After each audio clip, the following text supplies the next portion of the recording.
მოგესალმებით. მოკლედ დღეს გახდა ცნობილი, რომ შეერთებული შტატების მთავრობამ გასცანებართვა უკრაინისთვის 3350 ერთეული ახალი ტიპის ირემის ტიპის საავიაციო საბრძოლო მასალების მიწოდებაზე. ეს საავიაციო საბრძოლო მასალები შეერთებული შტატების საჰაერო ძალებში ერთ-ერთ ქვედანაყოფში მუშავდებოდა გასული წელიწად-ნახევრის განმავლობაში სპეციალურად უკრაინის საჭიროებებისთვის. უკრაინის საჰაერო ძალების მოთხოვნილებებიდან გამომდინარე.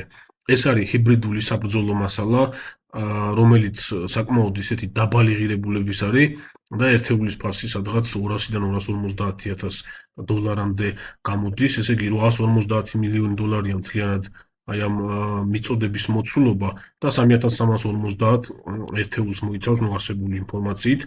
ჯერ ძალიან ახალი ტიპის საბრძოლო მასალა არის, ტექნიკური მონაცემები მაინც და მაინც 100% არ არის ჯერ დადასტურებულად ცნობილი, თუმცა მეტნაკლებად არის ცნობილი რაღაცები, რასაც ახლა აქ გაგაცნობთ.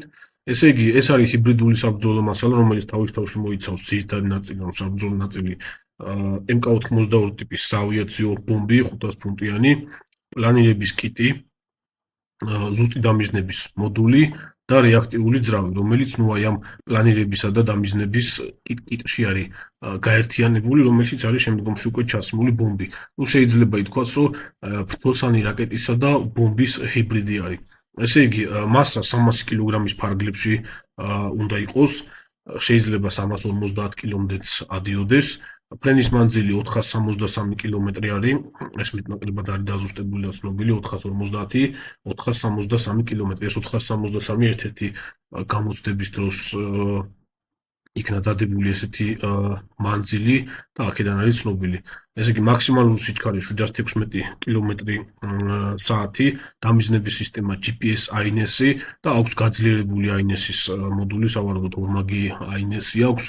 GPS-ის ჩახშობის პირობებში სიზუსტის, ასე თქვა, სიზუსტე რო არ დაკარგოს რა სიტყვაზე, იმიტომ რომ უკრაინის ომში იცით, რომ GPS-ის ჩახშობა ზოგადად ერთ-ერთი სერიოზული პრობლემა არის და მან თავი იჩინა მრავალი საბრძოლო მასალის შემთხვევაში, მაგალითად Excalibur ტიპის ჭურვების შემთხვევაში, რომელსაც მხოლოდ GPS დამიზნების ბლოკი აქვს და იყო შემთხვევები, როდესაც Excalibur-ის გამოყენების დროს რამდენიმე 100 მეტრიანი აცილებებიც იყო იმ რაიონებში, სადაც GPS ჯამინგი იყო, ანუ GPS-ის ჩამხშობი რეპ სისტემა მუშაობდა რუსების მხრიდან. სიზუსტე 50-დან 10 მეტრამდე, 10 მეტრი იდეალურ შემთხვევაში, 50 მეტრის სიტყვაზე თუ GPS-ი არ მუშაობს და AINES-ის მოდულის იმედად არის AINES-ის ხარჯზე ხდება მიზანზე მიფენა, ეს ამ შემთხვევაში კავშირი გაშვებამდე დატალინკი ხდება, ანუ თვითმფრინავზე ჩამოკიდებული საბრძოლო მასალა პირდაპირ დაკავშირებული არ არის კაბელით და თვითმფრინავის შეიარაღების სისტემასთან კავშირი დატალინკი ხდება. ესეც კონკრეტულად უკრაინის საჰაერო ძალების მოთხოვნილებებიდან გამომდინარე გაკეთდა ესე, იმიტომ რომ ეს საბრძოლო მასალა გათვლილი ასევე საბჭოთა თვითმფრინავებზე მოდერნიზებული, თუმცა მაინც საბჭოთა თვითმფრინავებზეც გამოყენებისთვის, რომლის შეიარაღების სისტემაც სიტყვაზე სრულფასო უნდა თავსებადი არ არის დასავლურ საბრძოლო მასალებთან, მიუხედავად იმისა, რომ იყენებენ სხვადასხვა დასავლურ ზუსტი დამიზნების ბომბებს. ესე იგი, საბრძოლო ნაწილი ამისი არის, როგორც გითხარით, 500 ფუნტიანი Mark 82 ან MK-82 ტიპის ბომბი. ეს არის 230 კილოგრამიდან 251 კილოგრამამდე სხვა კონფიგურაციებში ეს ბომბი. აქვს ორი ამფეთქი, ერთი ცხვირა ნაწილში უყენდება, მოდულური კონფიგურაცია აქვს ამ ბომბს და მეორე ყუდა ნაწილშიც შეიძლება დაუყენდეს. სავარაუდოდ, ჩემი აზრით, ეს ყუდა ნაწილში დაყენებული ამფეთქით იქნება და ეს ირემის ტიპის საბრძოლო მასალები, ბომბები და ექნება სამიზნის თავზე აფეთქების ფუნქციაც.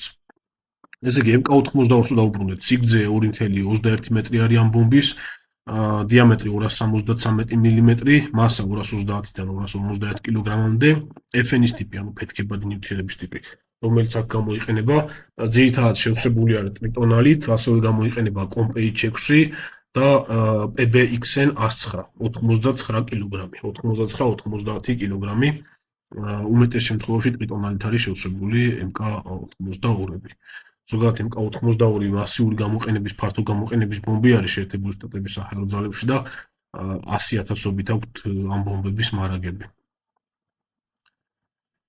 აი ეს კონკრეტული ბომბი არის. როგორც ხედავთ, უკვე თვითონ პილონზე ჩამოკიდებული. აქეთ უკვე მარჯვნივ. ესე იგი, ერთ-ერთი ძირითადი აგრეგატი, ანუ მზიდი ნაწილი, რაც უზრუნველყოფს იმას, რომ აი ეს 450 კილომეტრზე მეტი მანძილი დაფაროს აი ამ საბრძოლო მასალამ. ეს არის მცირეგაბარიტული რეაქტიული ძრავი, რომელიც უკანა მხარეს არის კუდა სტაბილიზატორის წინ არის დაყენებული. ფრთებსა და კუდა სტაბილიზატორს შორის.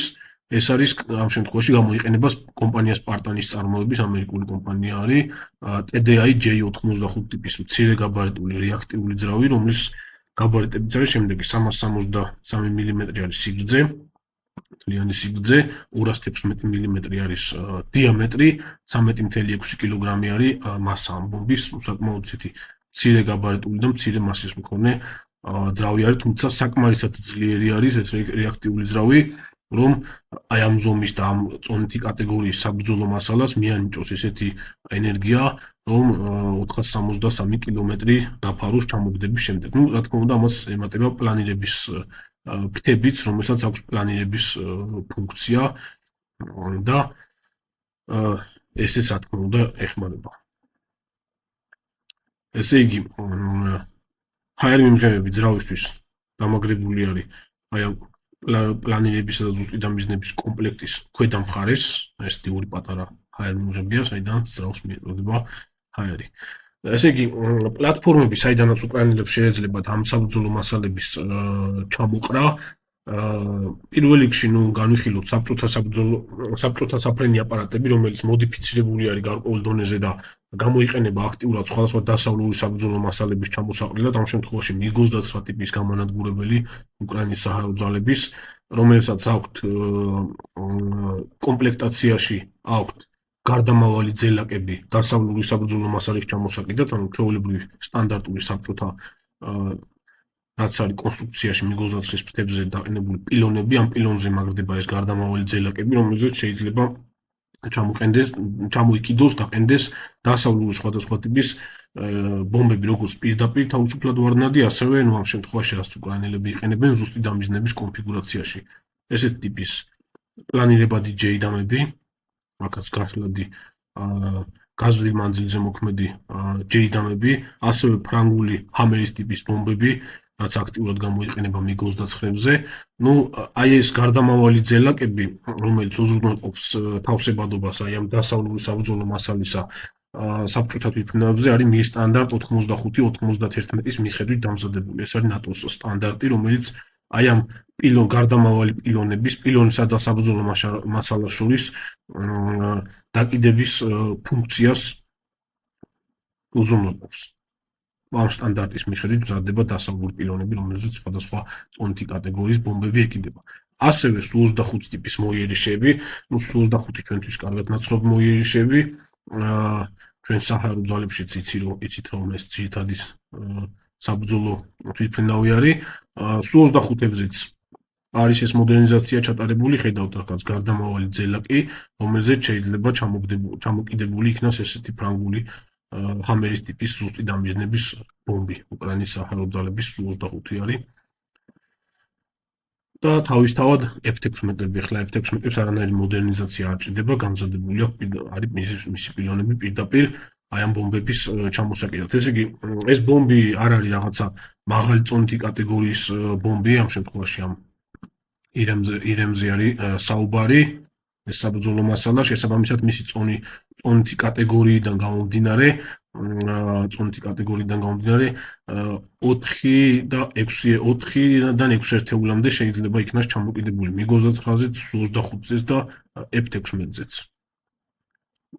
არსებობს ასევე ჰიბრიდული ძელაკები, რომელიც ორი ბომბის ერთად ჩამოკიდების საშუალებას იძლევა, თუმცა ეს კონკრეტულ საბრძოლო მასალაზე არის ხშირ შემთხვევაში დამოკიდებული, იძლევა თუ არა ამის საშუალებას, არის თუ არა თავსებადი მეორე იგივენაირ ბომბთან ერთად ჩამოკიდებაზე და ასე შემდეგ. 4-დან 6 ერთეულამდე ყველა ვარიანტში იქნება შესაძლებელი ამის ჩამოკიდება. ეფექტი ახლა რაც ამ საბრძოლო მასალას ექნება საკმაოდ მაღალი იქნება, მიწოდებული რაოდენობა საკმაოდ დიდი არის 3351 ერთეულზე არის საუბარი, წარმატება პირველად ინფორმაციით სადღაც წელიწადში 1000 ერთეული აქვთ ამერიკაში, ანუ კონკრეტულ სამფროს ქარხანას, სადაც ესენი უნდა დამზადდეს. და იმის გამო რომ ეს არის ოპერატიულ დონეზე, ოპერატიულ სიღრმეში მოქმედი საბრძოლო მასალა, საკმაოდ სერიოზული გავლენის მოტანა შეუძლია ომში. ნუ მთავარი არის დღის განმავლობაში, თქოს 24 საათის განმავლობაში რამდენი ერთეულის ჩამოგდებას შეძლებენ უკრაინელები გაშვებას, ნუ ეს უფრო ამ შემთხვევაში იქნება საფრენ აპარატებზე დამოკიდებული.